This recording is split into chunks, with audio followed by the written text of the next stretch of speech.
want to congratulate Seton Hill on a fine year. You know, they got up to 19 wins, and they play extremely hard. They're very, very well coached. They grind out wins, and it's a tough way to play sometimes because you have to rely on sets and individual play, but they have individual players that are very, very good. So if you notice, like, their two best players seem to take all the shots. That's a sign of good coaching, and they do play very, very hard. So congratulations to them on a good year. I'm awfully proud of our kids. We were 11-3, and had just beaten West Liberty at West Liberty, and then we lost to Shepherd by a couple point whatever in overtime at Shepherd. Then we lost to Glenville by 1 at Glenville, and then we turned around 2 days later and played Urbana at home and lost to them by 3. And we were 11-6, and it could have been a negative turning point in our season. Instead, these guys refused to give in.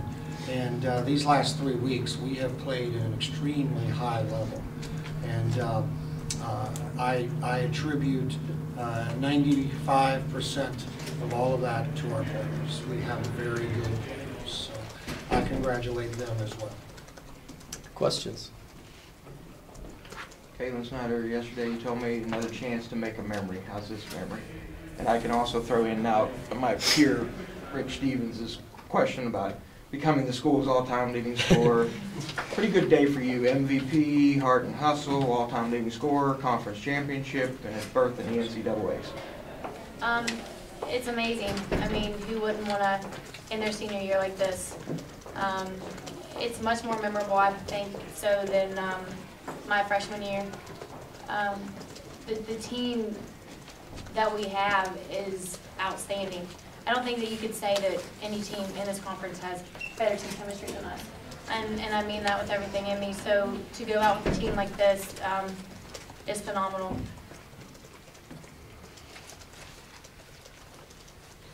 Kaitlin or Hailey, do you think that chemistry got solidified at Seton Hill a few weeks ago? Yeah.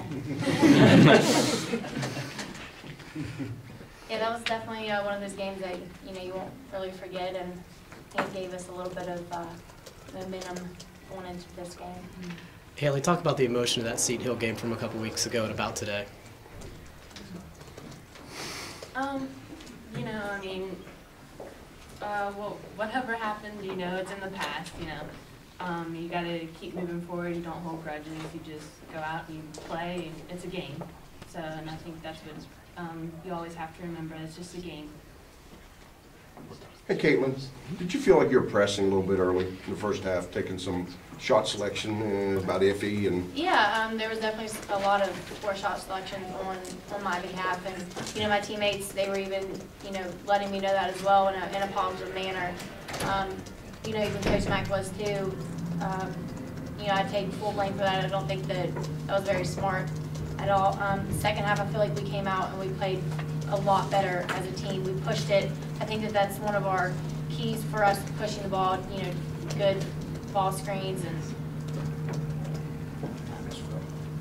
But yeah, I would agree with you on that. There was not very many good choices. Girls, you're down 12 early in the second half, and then I don't know what flicked the switch, but you love Tiffany Nicholson because she doesn't let anything bother her, and she just keeps scrapping and playing, comes up with some steals.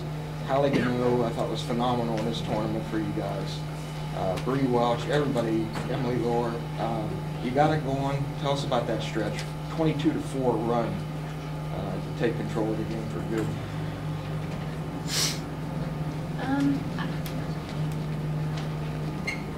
Did anything change during that stretch? I don't really remember. I remember everything starting to click for us. That that feeling that you get once, like, okay, we're finally starting to click, we're pushing the ball. The defense was going well, our offense, we were executing our plays well.